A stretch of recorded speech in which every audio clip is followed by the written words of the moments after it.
She's April. And she's Molly. And we are the Book Besties. In this Colleen Hoover book, we touch on the tough abuse, rape, homelessness, and yet it is labeled romance. Let's talk about this powerful, painful book. It made me feel things I didn't want to feel. This book is triggering in so many ways. It gets a 4 because of the skill of the writing and not so much because of the story. That's all I got because this is a hard book. You did it normally this time. I know. I'm out of it. I'm tired. We were swimming all day yesterday. So that's fun. Yeah. But like I'm achy now, Yeah. From just being in the pool. Yeah. You don't always realize how like when you swim, like the day after, I always feel like really sore. Right. Like, well, I also you're weightless in the pool, and then you're like, oh fuck, I'm actually full of weight. And I'm diving too. Like I'm jumping off the diving board as much as the girls are, and I'm trying to dive like I'm 19 still, and like trying to get my hands to touch my toes, and I'm not 19. No, you just had a birthday. I know. I'm almost 40 now. I can officially say I'm almost 40. Yeah. I'm almost 41. We're rounded on the back half of the year now. Yeah. We're just on that latter half of the... I don't like it. I don't know. What's been going on? You know what? I think today is Nurse Katie's birthday. The day that this episode comes out. The 13th? Is it the 13th this episode comes out? I don't know. No, I need to get my life together. This episode comes out... The 13th is a Saturday. This episode comes out on the 16th. Right? Is that her birthday? That is her birthday. Happy birthday! Oh, that was a long road, but we got there. Happy birthday! Yeah. Okay, so random story for you. Okay. So I bought a whole bunch of new clothes because I broke all my bras. Like all the underwire in my bras, I had no bras left. I hate that. I hate underwires. I know. I hate underwire so much. Well, I actually did buy some that are not underwire, and I'm kind of digging them a little bit. Yeah, I love. They're my favorite bras. The ones kind of feel a little bit naked-ish when I wear them out in public. So it's like you're cheating, right? Like you're wearing like a comfortable bra outside the house. Something must be wrong. And I'm not like running because like who run? I don't run. Anyway, so I actually went to Lane Bryant, which is right around the corner from where I work. I went to Lane Bryant after work one day to get a new bra because I had broken my last bra. I had to work the next day. Like I needed a bra. I go in and the girl tells me we're closed. And I'm like, what do you mean you're closed? What?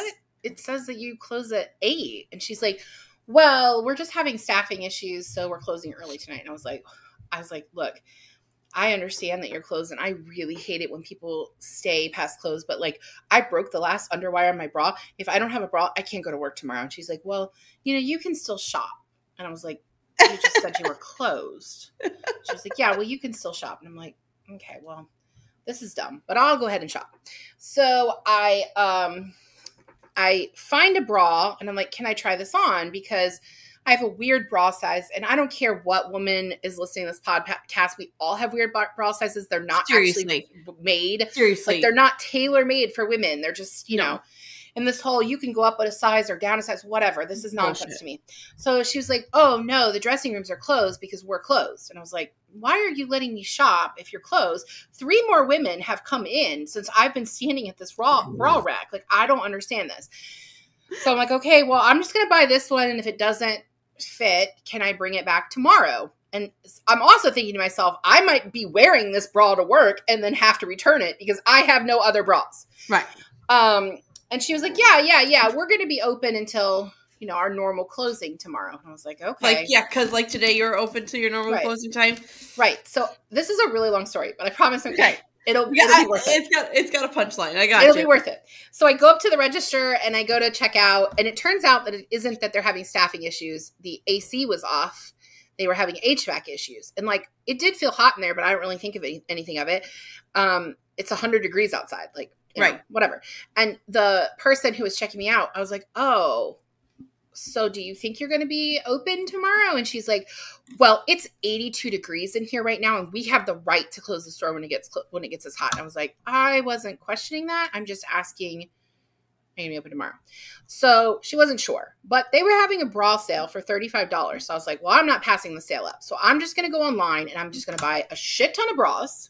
Right. And whatever else I want to buy. And then if worse comes to worse, I'll just return it all. The bra I bought fit, so I bought other bras in that size. When the package came, the bras were not the same bra, even though I bought the same bra. They were like floppy. What? Instead of like actually like holding my boobs up, they looked like misshapen. And I was like, well, this is not what I ordered. So I go to take it back. And I also returned a pair of jeggings that were too short, which is a problem when you have really long legs like I'm. And I wanted to buy something else. So I wanted to exchange the bras, because I bought them on sale for $35. Right. I needed to get another pair of jeans and a couple other things. So I go up to the register. I give her all the receipts because it came in 3 different packages. I give her all the receipts. I want to return all these things. I want to get these things in exchange of it. Well, she goes to ring out to check out the bras, like to return the bras, and they're not on the receipt. And I'm like, but these are the receipts that like came with the bag. Like, look at the date. Like, I just brought these in. Like, I don't know what you want me to do. And she's like, well, I can see on your order that you received something that you did not order. And I'm like, okay, so that makes sense why the bras were all like floppy and misshapen and like weren't what I ordered. Right. And she was like, okay, well, we have to do these a return without receipt. And I'm like, okay, well, that's fine because I'm getting these bras. This should be fine. She rings up the bras, and it's going to be store credit because that's how they have to do it. She rings up the bras, and they're ringing up $54. And I was like, ma'am, just so you know, I only paid $35 for these bras. Like, I'm not trying to, like, make money off of this. Like, I just want to exchange these for these 2 bras that are the ones I ordered to begin with. And she's like, well, I can't do it any other way because you don't have a receipt, so I have to ring them up the way that they come into us. And I'm like, so you've got money out of this situation now. So I now have like $100 and some odd. It was like $115 that I have on the store credit. And the bras that I got were not $54. They were $45. And then she rings up the bras and she rings up the jeans. And I also had like those Lane Bryant cash, dollars with me. And she was like, well, do you want to use some of those too? I was like, I feel like it is incredibly dishonest of me since I'm already getting these things for less than what I paid for them. Right. So I don't want to do that. And she was like, well, you can. It's our fault that this happened. So I ended up walking away with new underwear. It was like 8 pairs of underwear, 2 bras, 2 new pairs of jeans. Okay. And I still have $10 on the gift card. And I had 6 Lane Bryant dollars still. That's awesome. And I was like, I really cheated you. And she was like, just like, she doesn't get paid enough to fucking care. It's like, she's getting paid between $10 to $15 an hour. She gives 0 shits. Well, so then I paid it forward and I put on my local Buy Nothing Facebook group that I had the 6 real women dollars and gave them out to a few women so they were able to, because it's like $25 off of $50 purchase. Nice. So hashtag not sponsored. No, that whole story is not sponsored. Not sponsored. Not sponsored. Anyway, so it was just so weird. I was like, okay, like I made money off of this. So right. I didn't mean to do that. Well, it's funny how they do that. I got an Amazon order once. It was, I had ordered like a cookbook and a cooking, like a rack to hold it and like a couple other things. And this is when we lived in League City. The box that I opened up with my slip for all the things I got had the teeth floss, like the little filler things you put in your hot water. And like those, it had like these little mushroom like pots. It was like a bunch of little random shit that wasn't my order. I reach out to Amazon. Amazon goes, oh, that's our fault. We'll keep it. You keep it. And we're going to refund you the money. And we're going to send you the items you ordered. Okay, that's a lot of money you're wasting to like. I guess they feel like it's more of an inconvenience for them to like pay to have it sent back. Right. Because that's happened to me before with like Bed Bath & Beyond too. And then this week, I ordered a planner, a 2023 planner, because at work we're starting to plan the winter. And so that goes until February. So I needed a planner that, would go to next year.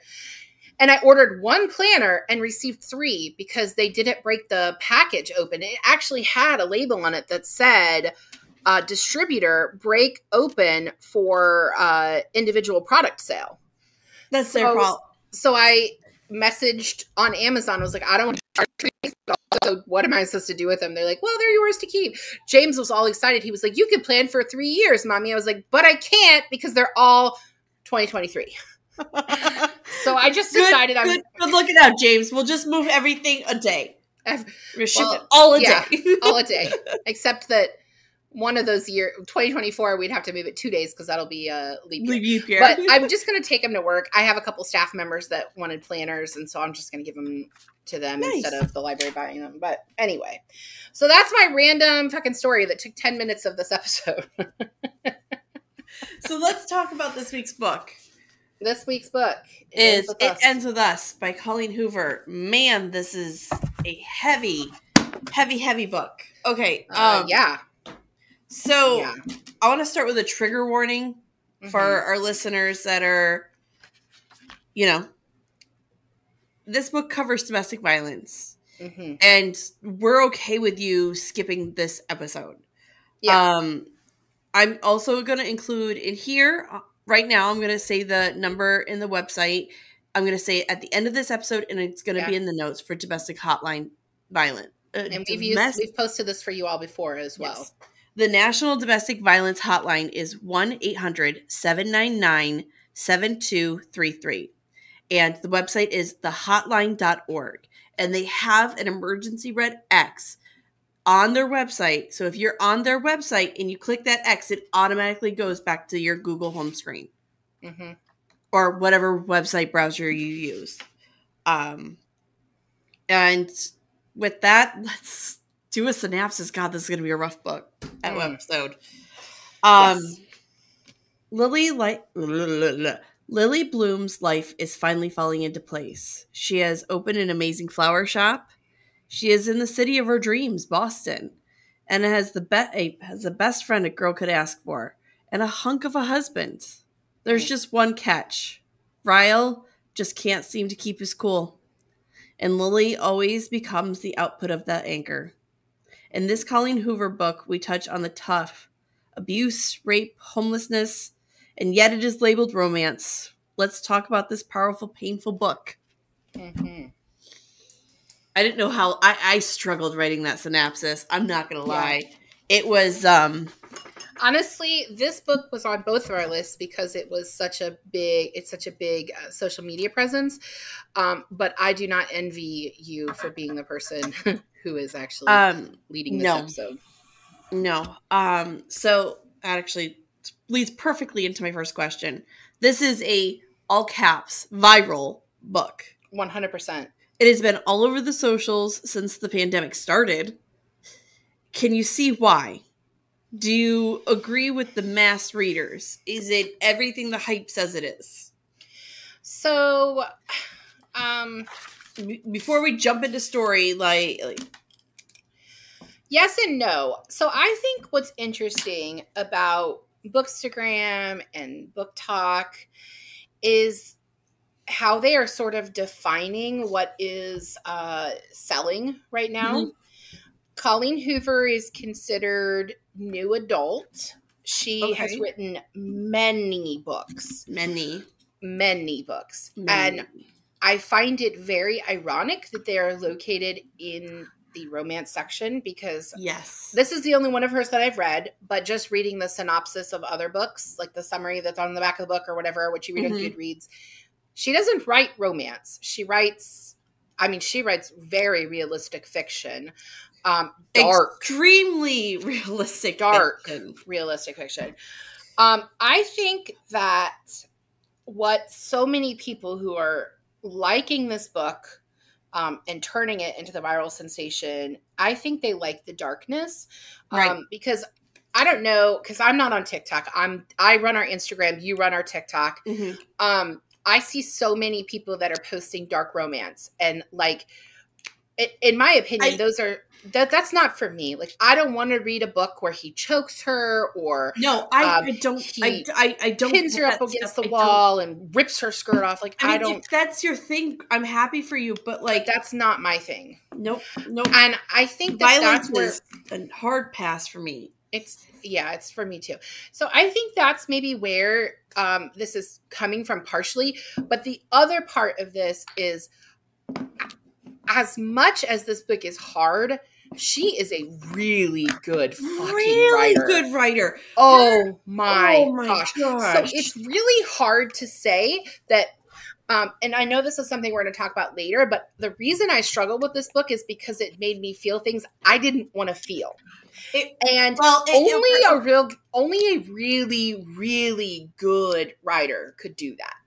It also freshens your old wounds. If you have ever been in a situation where there has been any kind of domestic arguing, intense arguing, fighting, any of that, this will dig out that old wound. Yeah. This will definitely scratch. If you have any trauma at all, her writing is so realistic, and you feel for these characters. You are in their shoes. You know what is going on. You know how. And where we talked about, you can feel it in your throat. You know that uneasy feeling you get in your throat, and it's just. Yep. We talked about with The House in the Cerulean Sea that the author was really good at addressing the five senses and making you feel like you were there. Like, you could see that story very clearly. Whereas what Tessa Bailey was doing with It Happened One Summer was, it was trash. It was porn. Yeah. To me, Colleen Hoover really engages all of the senses. Like, I feel like I am in the room with Ryle and Lily. Like, I am there.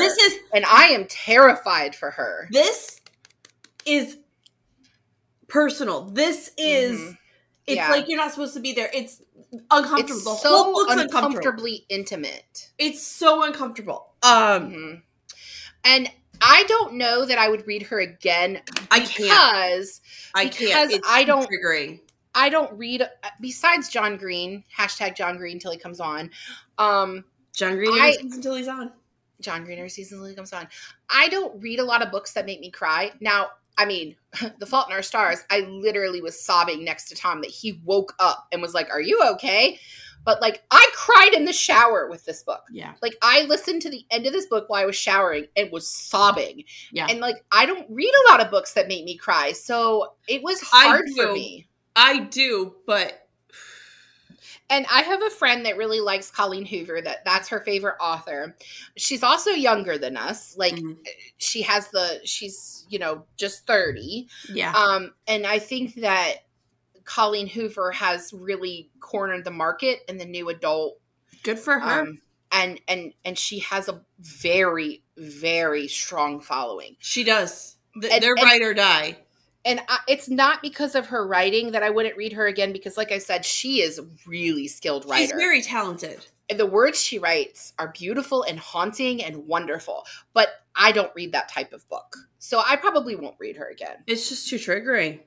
And I have no desire to read the sequel, because the sequel, from my understanding, is Lily and Atlas's story. And I got enough of that from this book. I don't read that story. Well, okay, I want to talk about that. Okay. I got us lined up for that. We've talked about really ridiculous named characters in the past. Oh, in this book, we have Lily Blossom Bloom. What do you think about this and how Colleen Hoover handled it? Well, at least she knew her name was ridiculous. Right. It was intentional. It wasn't like what Hank Green did with April May, where it was like, this could have been a placeholder name. It was intentional that the name was ridiculous. Right. Is a girl named Lily Blossom Bloom being a gardener and owning a flower shop cliché? Yes, but she acknowledges that. She says, I can't own a flower shop because that would be cliché. Mm-hmm. And did you see, there was no other cliches in your mind in this book? Not really. I think you have a question about the Ellen journals later. Yeah, okay, I do. Well, then I'll save my comment on that. Okay.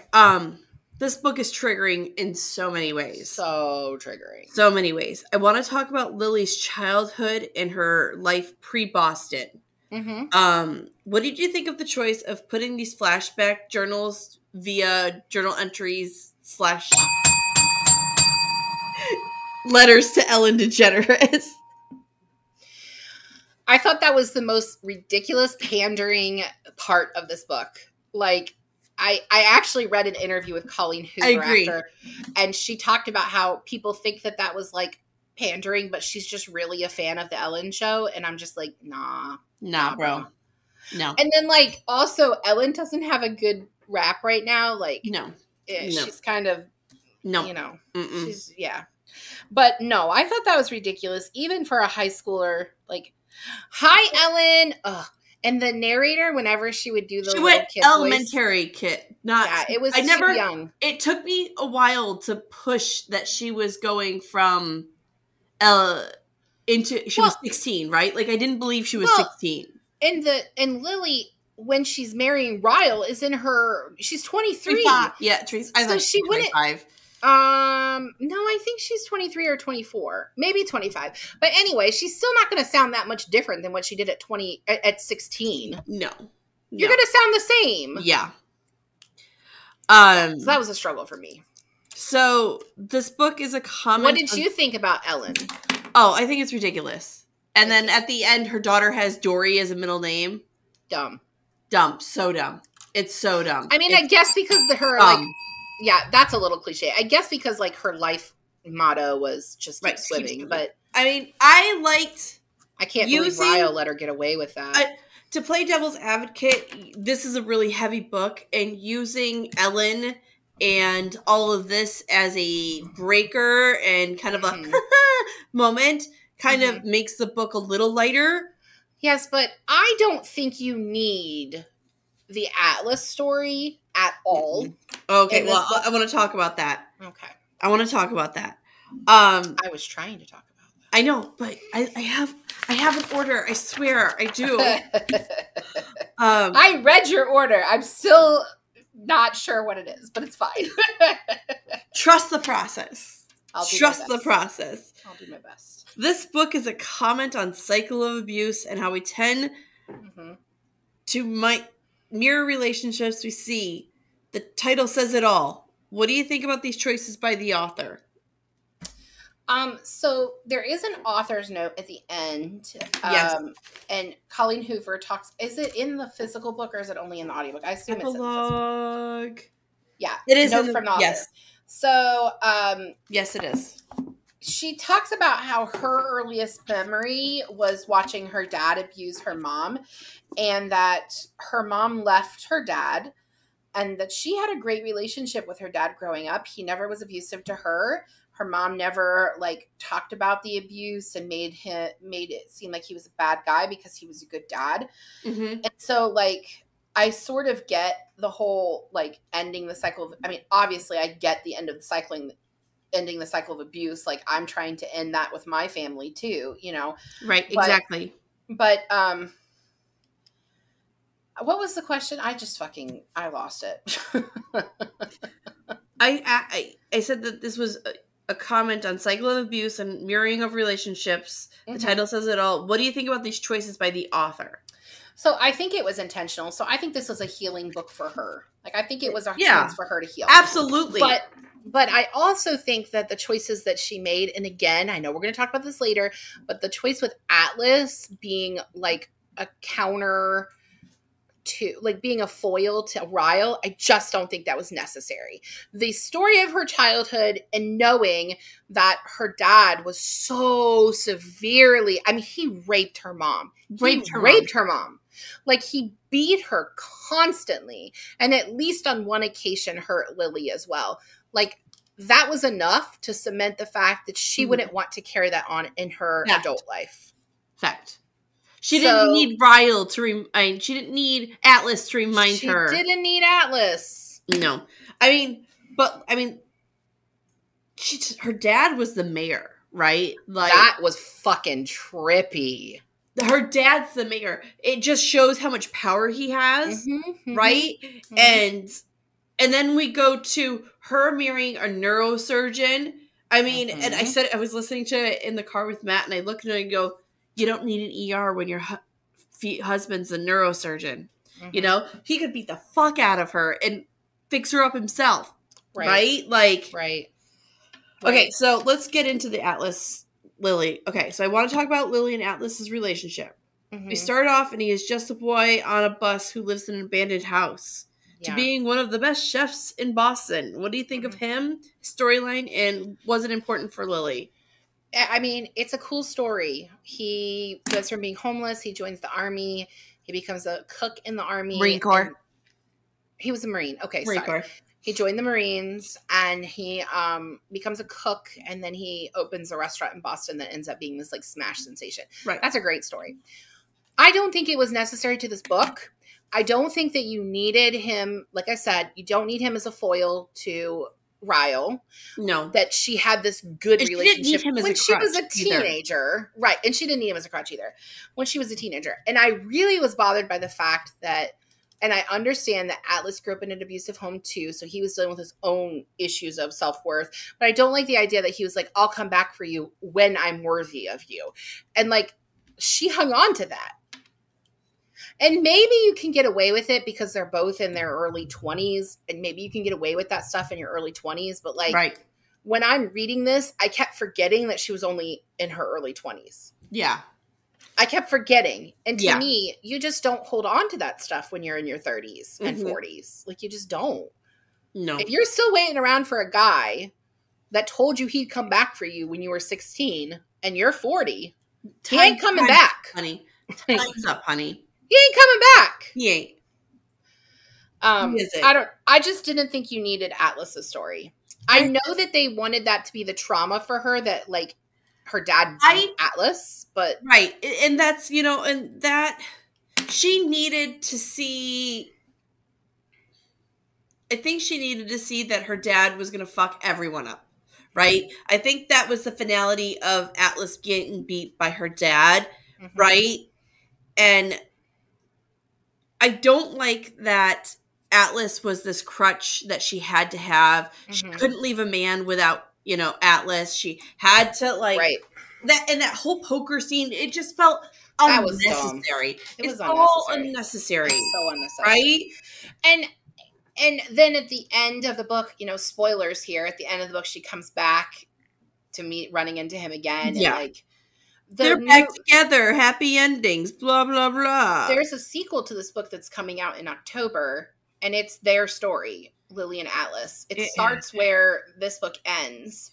And I just, like, there are people on social media that are, like, obsessed with Lily and Atlas. Like, they are the couple. And, like, I don't get it. You're going to hate what I'm going to say, but I actually liked her relationship with Ryle better than Atlas, minus the abuse. I know. Okay. I know. Like I said, I didn't like the way this book made me feel.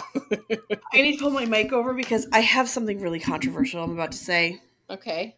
The ending of this book was not appropriate for this book. Okay. She whiffed it in. All right. Explain. This book has been about trauma, abuse, and the cycle survival the whole time. Yep. And making Ryle redeemable at the end, being a good co-parent, being okay with the divorce is not on brand for Ryle.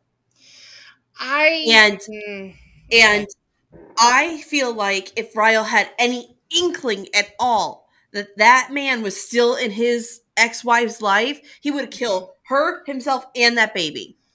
I do not agree with you because I know that we hear stories of abuse, and it's typically that it takes the woman a long time to leave and the abuser won't let her leave and all those things.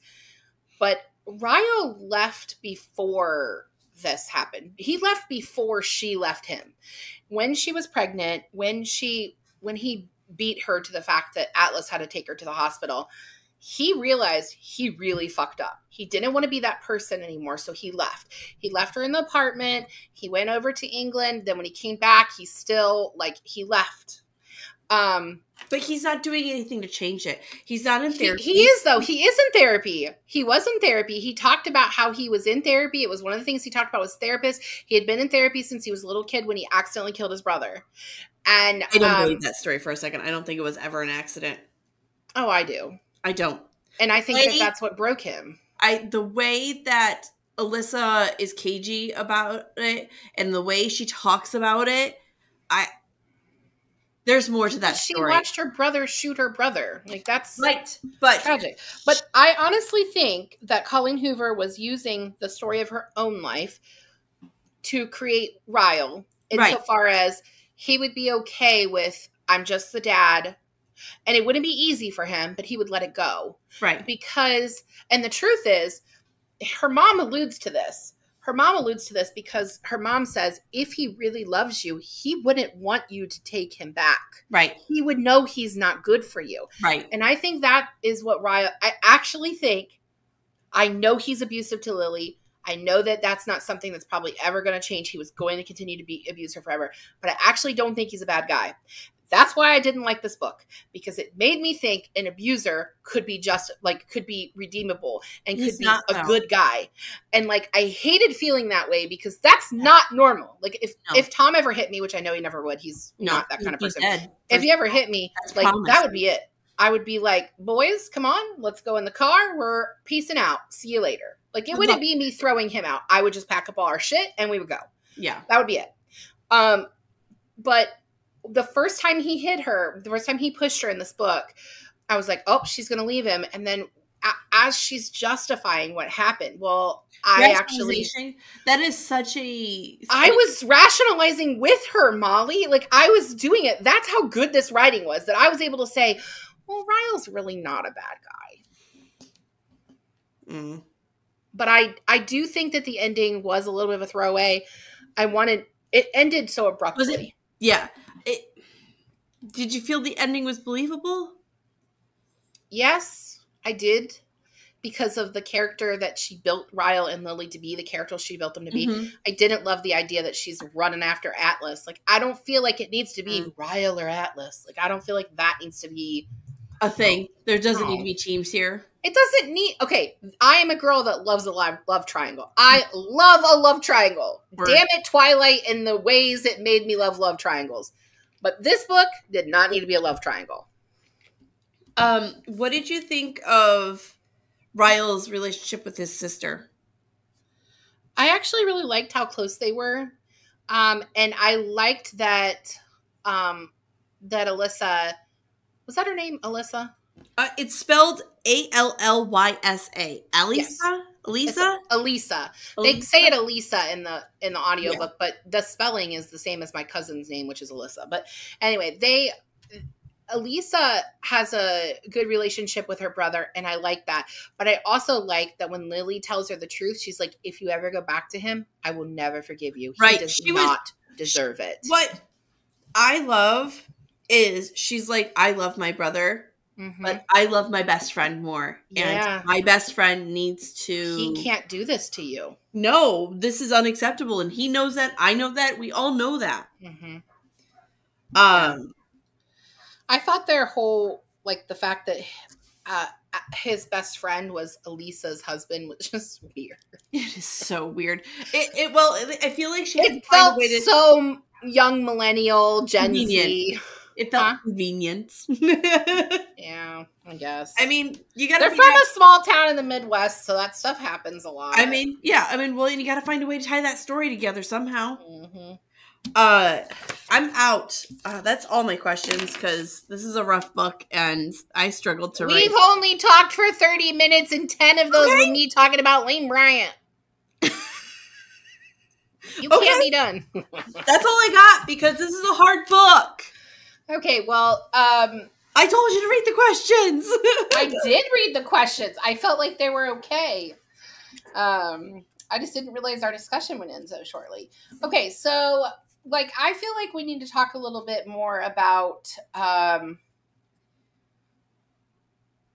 how she re-meets Atlas. Yeah. Okay, so, to me, this was a little cliche. She runs into... so... The story is that Lily and her mom are going to dinner at after a new her restaurant. mom just recently moved back to town. Right. And the new restaurant is called Bibs. Better in Boston. And so the book actually starts with Lily's dad has died, and she meets Ryle the day of his funeral. And Ryle and her are sort of dating at the point that they go to Bibs, and so he comes along as well. He kind of invited himself, though. He did invite himself. He for sure did. He invited himself. And Atlas is there as a waiter. Right. And I saw this coming a mile away, Molly, that he wasn't the waiter, that he was the owner. I didn't believe it for a second. Oh, yeah, he's not their waiter. I was like, well, when he was at the table and I was like, he's a waiter at this age after being in the Marine Corps, I hardly think that. I mean, that didn't seem unrealistic to me. I just knew that they were going to make him a bigger, you know. So he actually owns the restaurant and is the chef. And he and Lily both appear on the Best of Boston list. Yeah. And that's actually what prompts the biggest fight between Atlas and Lily.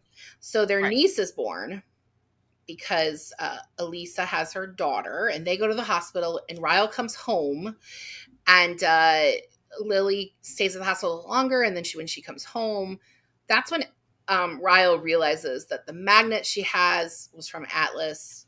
You know what? Atlas named the restaurant after a conversation with her, and that is what prompts him to very violently beat her and attempt to rape her. I want to talk about this, actually. Okay. This was in my mind when you reminded me of the scene. So Atlas went through all of her things. Her personal Ryle went through all of her personal private things. Mm-hmm. Never once, like, if she had went through his boxes, that would have been a betrayal of privacy. Mm-hmm. Right. Never once does she call him out on the privacy issues, right? She never once yells at him for, like, she doesn't make him own up to any of that. Right. She just makes him own up. She's really afraid of it. Right. Yeah, she's petrified of him. Right. I mean, can you blame her? No. Like, he is just... And as soon as she started talking about those diaries, I was like, burn them. Burn them. You can't find them. Like, I go into victim mode with that stuff. Like, when she was talking about all this stuff, and she was talking about them living together, and I go, you better burn those diaries. You better get rid of them. Like, and as soon as he, like, ooh, the tattoo is... That tattoo bite... Oh, that was... Yeah, he bit her, like where her tattoo was, and like she needed stitches on it. That's how hard he bit her. Right. That's crazy. Yeah. I think that my other issue with this book was I didn't like that I didn't think the Atlas story was necessary. I've said that. Right. But I didn't like that we got the Atlas story through the lens of a diary. Like, I feel like that was the one misstep in this writing. You can flash back and you can weave together a story that has a before, during, and after without using journal entries that are addressed to Ellen DeGeneres of all things. Super weird. It was really weird. I guess, though, the catalyst for the big fight was the fact that she had those journals, but like it was just weird to me that she read them. Like, it could have been that she had the journals, her mother gave her the journals, she knew she had the journals, and we were flashing back to this time period without the Dear Ellen. Like, I didn't need no. Dear Ellen, let me tell you about today. Atlas came over, and I was just like, no. Hard pass. It's a big no for me. I didn't like the way this book made me feel because I felt myself justifying and understanding an abuser. And I did not like that feeling. I was trying to figure out, my problem was I was putting myself in her shoes because I've had terrible boyfriends. Mm-hmm. And I'm like, okay, well, first we need to get rid of the diaries. We need to do this. Like, I was having to take breaks from this audiobook because it was emotionally and mentally draining. Yeah. Because of how intense it is. Yeah. And that just shows that's what a good writer she is. How such a good writer she is that I'm like, I need a break from this book because it is making me emotionally burnt out. Molly, I cried in the shower. In the shower? First of all, do you know how incredibly hard it is to cry in the shower? Yes, I do. I've cried a couple shower tears. Like, it's not, you know. It's a big no for me, folks. It's a no for you, dog. I can't talk about this book anymore. It is breaking my soul. I need this book. I need to be done with this book. Okay, well, we can be done with this book. We can talk about what we've got coming up next week. If you would like. Please. We only had a 40-minute episode, Colleen Hoover, and only 30 minutes of it was of this book. I need to be done with this book. Well, can I just tell you my Goodreads rating before we please. go? I gave this a 4, and it's a solid 4 for me. And it gets a 4 because of the skill of the writing and not so much because of the story.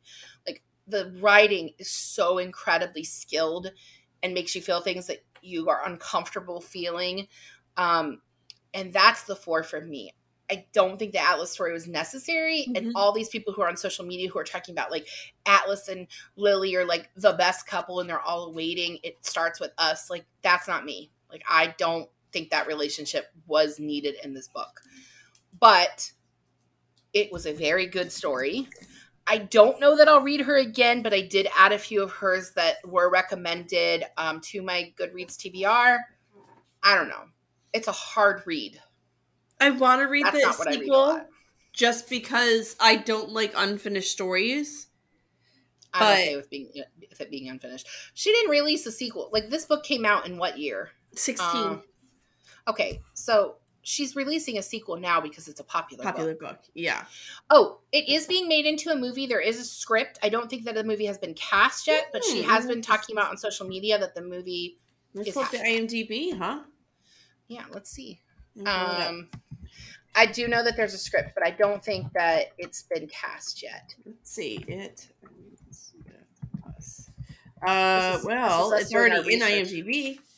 Well, that doesn't matter. It's in development. It's been purchased by somebody. It doesn't mean that it's... Lori Powell's. You could find Red, White, and Royal Blue in IMDb, but they're not going to... Or not Red, White, and Royal Blue. The Royal We, and they're not making that. So. Yeah, well, there's a lot of... So they haven't cast it yet, so we'll see. We will. Who picked it up? Did you see? Or she's been posting about it? I didn't. She posted about the script. They had a script reading that fans got to come to the... Neat. They got to... I don't know if they were was a script reading or they got an advanced copy of the script and they got to read it and then talk about it.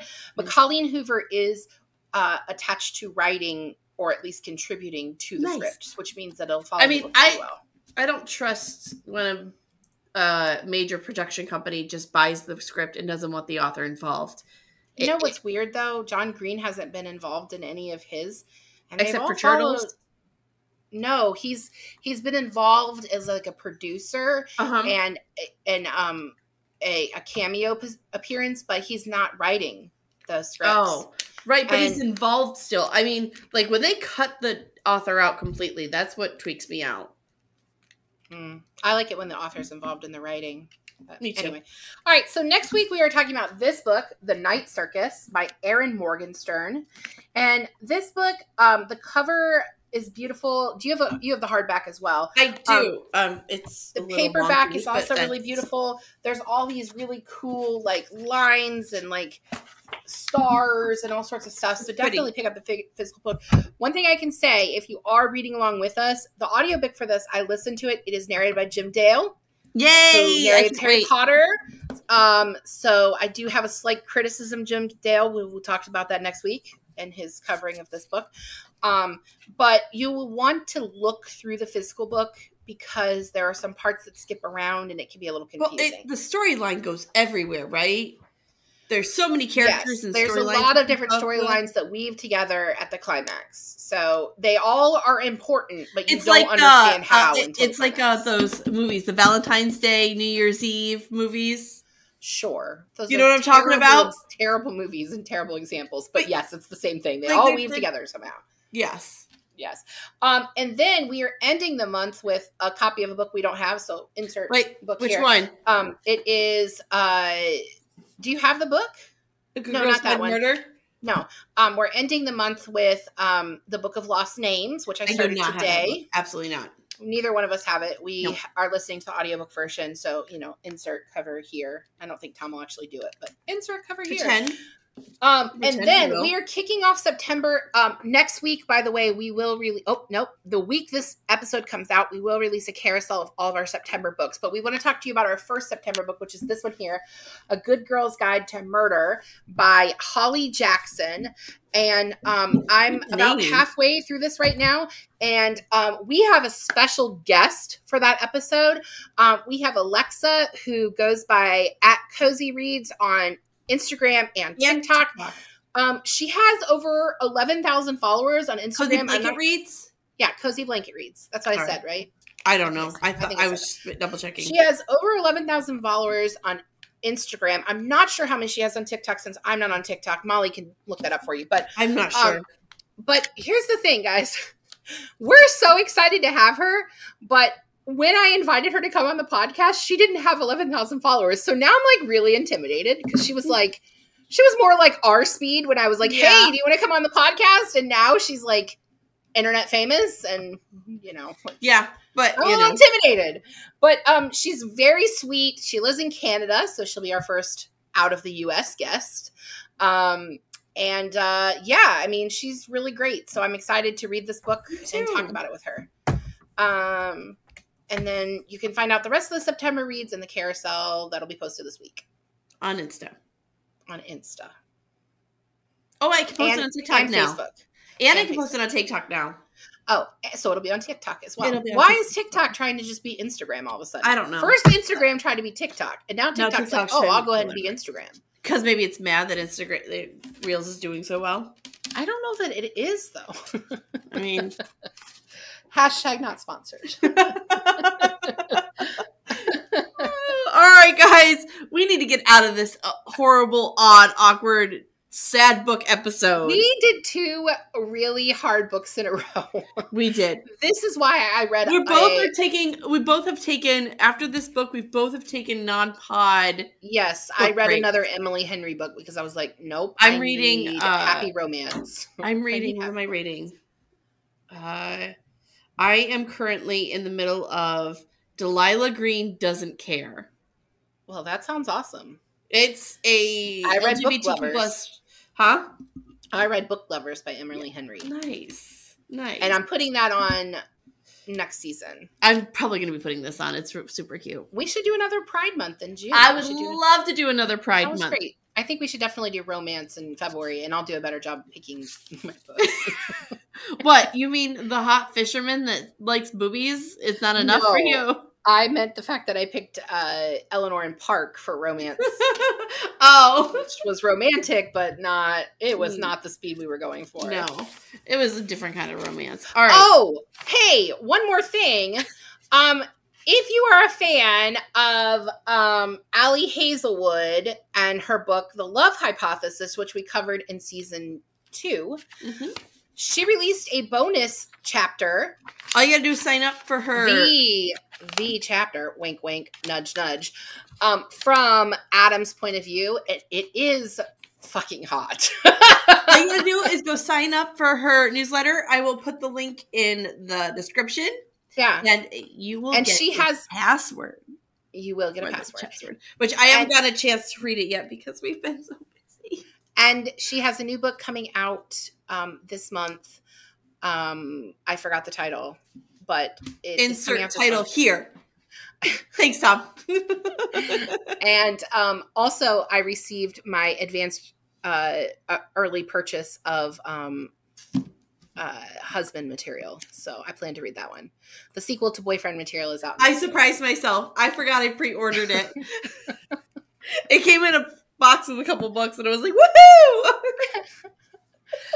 Okay, that's funny. All right, I think that's everything. I was trying to link in the episode. I think it's just not working. Guys, thank you. Remember to check the links in our description for the domestic abuse help hotlines. I'll also put a link to a couple of shelters that are near and dear to my heart. Till next time. Yeah. Bye. Bye. Thank you for joining us on Book Besties. Don't forget to like and subscribe. The views discussed here are those of Molly and April, not those of anyone else. Today's book was It Ends With Us by Colleen Hoover. Your book besties are Molly Biggs and April Watkins, editing by Thomas Watkins, and music is Sleep Sweetly by Brigida. Don't forget to follow Book Besties on Facebook, Instagram, Twitter, TikTok, YouTube. If you would like to contact the Book Besties, please email us at bookbestiespod@gmail.com. If you need help or know someone that does, please contact 1-800-799-7233. This is Domestic Abuse Hotline, or you can visit thehotline.org.